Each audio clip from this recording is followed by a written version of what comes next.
मंगला के मौके जाती है देवघर। अरे मंगला के मौके जाती है देवघर, पहन के गेरुआ साड़ी। सजनवा हमरो के बलनवा हमरो के। ऐसे नहीं, अच्छा ये बताइए, गेरुआ कलर के गमछा बा के उसके पास? गमछा गमछा दाना बच्ची तनी सा दा दा दा दा दा आए है दीजिए दीजिए। अच्छा आए, अरे वाह क्या बात है, मजा आ गया। अरे का चर्चा कुल पसीना पोंछ के ही में रख ले बड़ा आए, लेकिन कोनो बात नहीं खेल। लाइट प्लेन कर दीजिए सर, सर प्लेन कर दीजिए ना। हाँ बोले बाबा बैजनाथ की। प्लेन वाला हेलोजन जला दीजिए। एगो कन्या कहा तारी अपना सैया से, ए सैया जी कि मंगला के मौके जाती है देवघर, अरे पहन के गेरुआ साड़ी। सजनवा हमरो के बलनवा हमरो के, सजनवा हमरो के धराइरा पटना से को गाड़ी। बलनवा हमरो के धराइरा पटना से कोनो गाड़ी। मंगला के मौके ऐसे नहीं,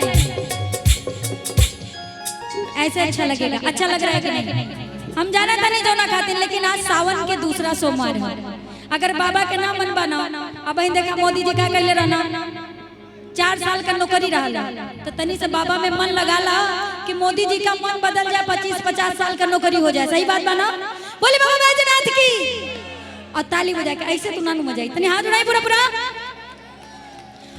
मंगला के मौके जाती है देवघर, मंगला के मौके जाती है देवघर, पहन के गेरुआ साड़ी।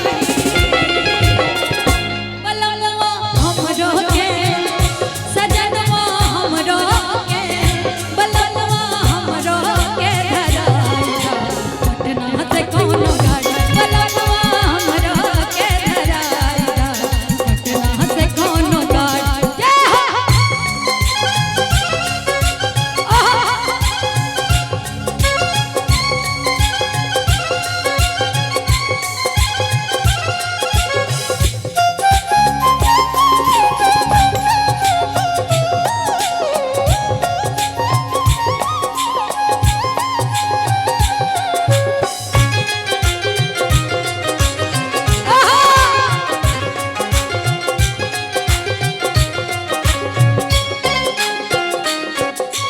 पिछला सावन बीत गइल नहीं जाए तेरा हमरा के।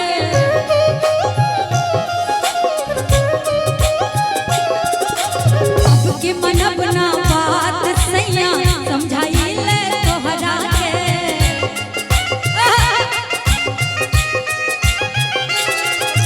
पिछला सावन बीत गइल नहीं जाए तेरा हमरा के। अब के मनब ना बात सैया समझाई ला तोहरा के। भुवर के भौजी जाती है देवघर, भुवर के भौजी जाती है देवघर, बेच के भुवरी पारी। अच्छा मैं अच्छा गा रही हूँ कि नहीं? किसको किसको अच्छा लग रहा है हाथ उठा के बताएंगे। क्या बात है, बोले बाबा बैजनाथ की। अरे भुवर के भौजी जाती है देवघर, अरे बेच के भुवरी पारी।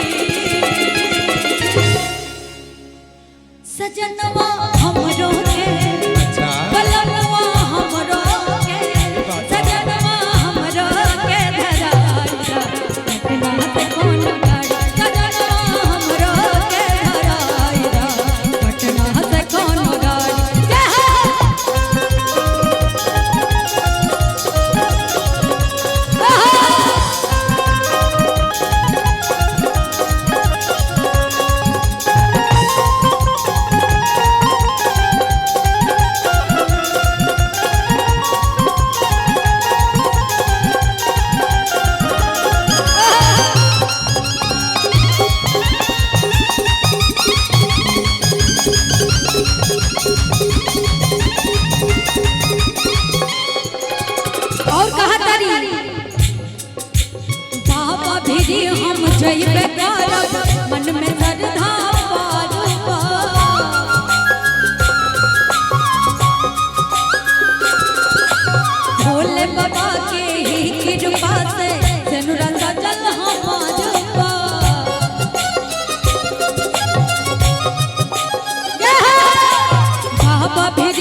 चंदर नाम बा कि नहीं?